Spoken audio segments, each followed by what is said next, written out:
pele, o maior órgão do corpo humano, é composta por duas camadas, a epiderme na parte externa e a derme na parte interna. Além de regular a temperatura do corpo, ela serve de proteção contra agentes externos, como luz do sol, calor, dentre outros. O câncer da pele é o tipo de tumor mais incidente na população. Cerca de 25% dos cânceres do corpo humano são de pele. É definido pelo crescimento anormal e descontrolado das células que compõem a pele. Qualquer célula que compõe a pele pode originar um câncer. Logo, existem diversos tipos de câncer de pele. O dermatologista está na linha de frente na prevenção, diagnóstico, tratamento e acompanhamento do problema. E a nossa convidada de hoje, já aqui no estúdio da Super News, é a médica dermatologista doutora Amanda Vilela.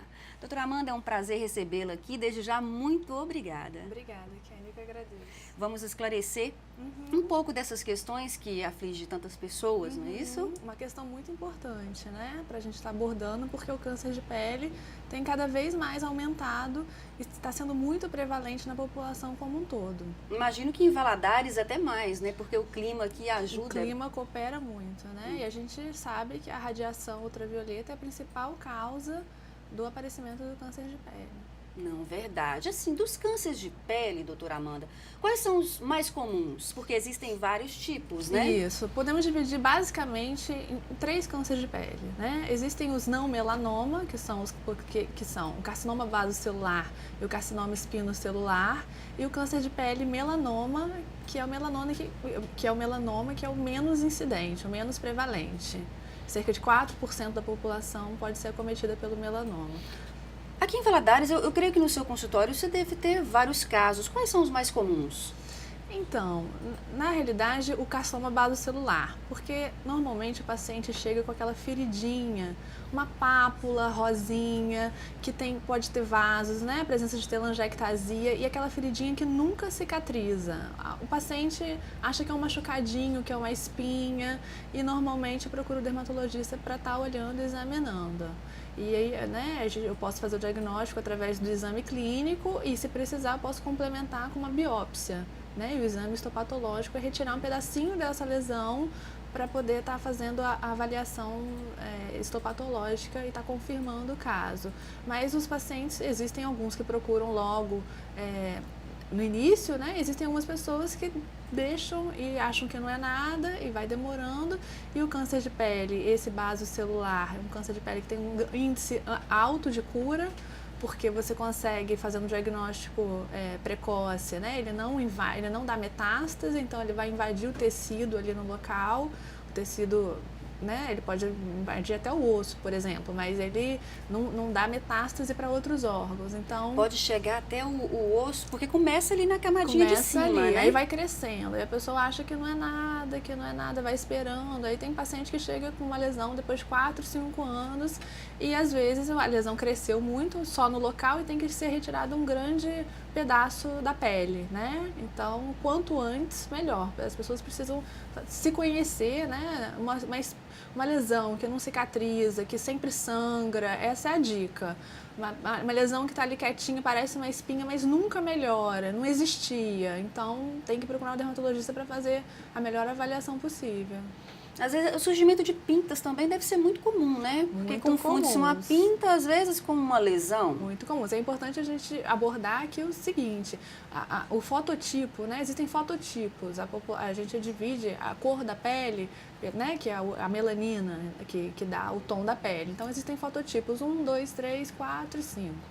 O fototipo 1 e 2 é o que é mais prevalente, né, no câncer de pele. Normalmente são pessoas com pele clara, sardas, né, pessoas com olhos claros, o ruivo, por exemplo. E normalmente as pessoas também têm mais probabilidade de ter pintas. Então, a pinta a gente também tem que estar olhando e vendo, né? As pintas, elas podem se modificar. Então, existem alguns sinais que a gente pode estar observando para poder estar de olho, para ver se essa pinta, ela não pode estar virando um câncer de pele, por exemplo, um melanoma. Existe uma regrinha que a gente consegue perceber, né? Uhum. Quais os cuidados básicos, doutora Amanda, para evitar, né, ou dificultar, né, que um câncer se desenvolva ou que ele mesmo apareça na pele humana? O principal que a gente pode estar fazendo uso é do protetor solar, né? Então, a radiação ultravioleta, a gente consegue praticamente dividir a radiação ultravioleta em UVA e UVB, né? Que são, aí cada uma tem um comprimento de onda. A radiação ultravioleta AB, ela tem um comprimento de onda mais curto que a UVA. Ela é responsável por queimadura. Então, aquela pessoa que vai à praia e se fica muito tempo exposto, com pele clara e fica com eritema, isso é causado pela radiação ultravioleta B. E existe a radiação ultravioleta A, que é a radiação que causa o fotoenvelhecimento cutâneo. Ela é um comprimento de onda que atinge a pele no nível mais profundo. Então, o que a gente tem que fazer para prevenir, né, não só o câncer de pele, porque as duas podem causar o câncer de pele, também a questão do envelhecimento precoce, é o uso do protetor solar. Né? Hoje em dia existem protetores solares muito evoluídos, né, que previne. O ideal é você ter um protetor solar contra a radiação UVB e contra o UVA. Entendi. E além disso, as vestimentas, né, o uso de óculos, chapéu com uma aba mais larga, tecido, né, uma blusa de manga comprida, evitar o uso de decote, ainda mais nesses pacientes, igual eu falei, de fototipos mais baixos e que já tem uma questão, né, ou a questão familiar de câncer de pele, ou então até mesmo que tem a predisposição genética e também, ou já teve uma história, um antepassado de câncer de pele. E a gente tem que estar fazendo esse acompanhamento, né? Assim, pelo menos de 6 em 6 meses para poder estar olhando. Aí o acompanhamento tem que ser mais rigoroso ainda, né, Isso, exatamente. Agora há pouco, você falou sobre um tipo de câncer de pele que também pode dar metástase. Metástase. Pode passar para outros órgãos do corpo. Isso, que é o câncer de pele mais grave, né? Ele tem uma morbidade muito alta, que é o melanoma. 4% da população pode ser atingida por esse câncer de pele. E é importante falar que ele não atinge só as áreas expostas ao sol, ele atinge também as áreas que ficam cobertas. Então, e uma das características também é a genética desse câncer de pele. Então, a gente tem que estar olhando, né? Por exemplo, ele pode surgir da pele normal ou ele pode surgir de uma pinta pré-existente. Então, a pessoa tem uma lesão anterior e essa lesão, de repente, cresce. Tem que estar de olho, né? Então, assim, as mudanças dessa lesão, tem uma regra básica, que é o ABCD do melanoma, né? Então, o que a gente pode estar abordando aí? Traçar uma linha vertical nessa lesão. Essa lesão é simétrica? Um lado está igual ao outro? Porque uma lesão assimétrica é uma lesão perigosa. Né? O que a gente pode estar observando? Esse é o A de assimetria. Isso é um exame específico que é feito? É um exame específico, né? O dermatologista é o primeiro parâmetro que o dermatologista usa para poder estar vendo se essa lesão tem um potencial de estar virando um câncer de pele. Aí eu posso estar olhando o B, que é a borda. É uma borda regular, uma borda certinha, uma borda toda serrilhada, né? Então, uma borda regular fala menos a favor do câncer de pele. A cor, a lesão, isso também as próprias pessoas podem se observar, né? Tinha uma pinta que tinha uma cor só, e de repente essa pinta começa a ficar surgirem duas cores, por exemplo. Então, isso é um sinal de perigo, né? Então, presença de mais de duas cores, tem que estar olhando. E o diâmetro dessa lesão. Uma lesão pequenininha, uma lesão menor que 6 milímetros, tem menos chance de virar um câncer de pele. Uma lesão maior que 6 milímetros, tem uma chance maior de estar virando esse câncer. Eu imagino que seja um problema que passa despercebido, porque as pessoas têm o hábito de ver pintas pelo corpo, né? Uhum. Então, acompanhar aquela pinta assim detalhadamente, eu creio que geralmente não é um hábito natural, né? As pessoas, às vezes, assim, né, quem tem muita pinta tem que fazer um acompanhamento mais cauteloso, né? Além do exame clínico, o dermatologista, existe o exame dermatoscópico, que é muito importante, que o dermatologista com um aparelhinho consegue ver a distribuição dessas células ao longo da camada da pele, né? Então, assim, a gente consegue visualizar para ver se essa pinta está diferente ou não. E se o dermatologista achar melhor, se achar que tem um potencial de virar um câncer de pele, às vezes nem é um câncer de pele, aí a gente faz a excisão dessa lesão. A lesão é retirada para não ter essa questão de poder estar evoluindo.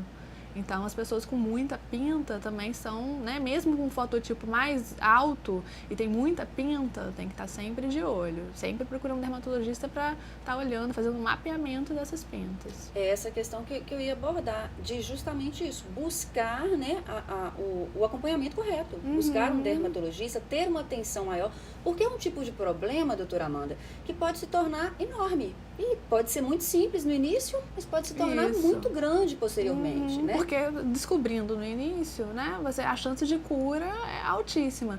Esses cânceres de pele não melanoma, que são os cânceres de pele basocelular e espinocelular, praticamente, assim, existe pouca, na literatura, falando pouco a respeito de metástase, praticamente é só ali na pele, né, que ele atinge.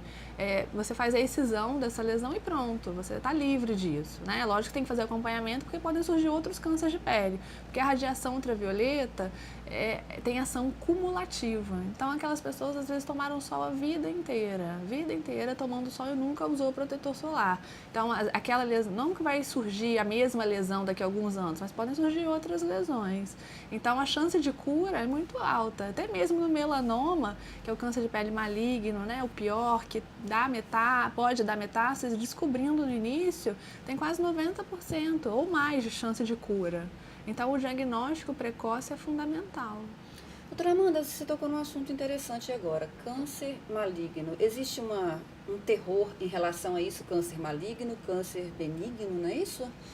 E como que funciona isso? Suponhamos que eu procurei o seu consultório, procurei a doutora, fiz uma biópsia, que é o termo correto de se usar, de uma pinta, e de repente foi diagnosticada que essa pinta é maligna. Aí causa aquele terror, né? Qual o agravamento disso? Eu queria que a senhora falasse um pouco sobre essa questão. Na realidade, todos os cânceres são malignos. Perfeito.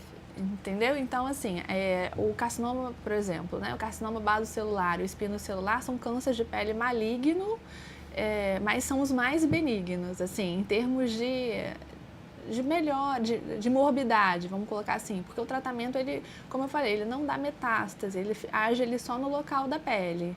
Então, assim, existe a possibilidade de você fazer, por exemplo, uma pinta que cresceu, né? De repente você tem uma pinta, nasceu com essa pinta. Eu tenho várias. É um nevo, exatamente, é um nevo congênito e de repente você achou que essa pinta está diferente, ela está ficando mais alta ou ela, de repente, está tendo uma outra cor, né? Além daquela, ela era marronzinha e está ficando com a coloração enegrecida. Então, a gente pode fazer uma biópsia dessa lesão para estar avaliando. Tem sinais de perigo. Não necessariamente vai vir um câncer de pele, por exemplo, né? Um melanoma. Às vezes um nevo displásico, por exemplo, ou seja, uma pinta que já está mudando. Ela não é ainda nada maligno, mas qual que é a melhor medida aí? Fazer a excisão, retirar essa pinta, porque no futuro ela pode evoluir para um melanoma, por exemplo. E essa retirada da pinta é um procedimento bem tranquilo, não é isso? É bem tranquilo, né? Faz no consultório, com anestesia infiltrativa e aí no mesmo dia vai para casa, né? Nada, não precisa, né? Dependendo do tamanho, do local da lesão, né? Assim, se for uma coisa assim, um local simples, é retirado no mesmo dia e a pessoa vai embora no mesmo dia. Isso é super tranquilo. Faz acompanhamento ambulatorial mesmo, no próprio consultório. E tem algumas dicas de alimentação que podem, porventura, evitar que um câncer venha a aparecer ou desenvolver, ou é só a questão do filtro solar mesmo?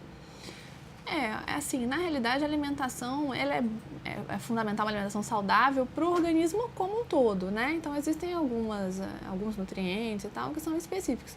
E hoje em dia tem se falado muito em fotoproteção oral, que é super interessante. Como que funciona isso? Então, existem, por exemplo, comprimidos, por exemplo, a base de beta-caroteno, que tem efeito antioxidante, anti-inflamatório.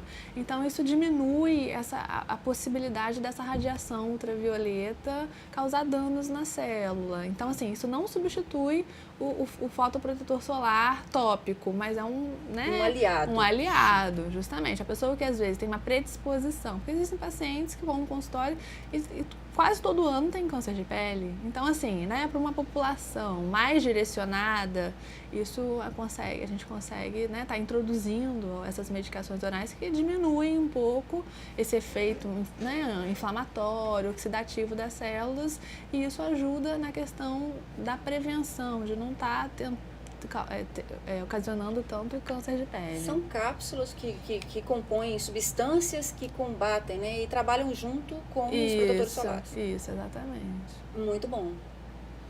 Só um minutinho, doutora Amanda, nós vamos para um breve intervalo comercial e voltamos já no segundo bloco. Tá joia. E vamos para um breve intervalo comercial, voltamos já com a dermatologista doutora Amanda Vilela. Não saia daí, é só um minutinho.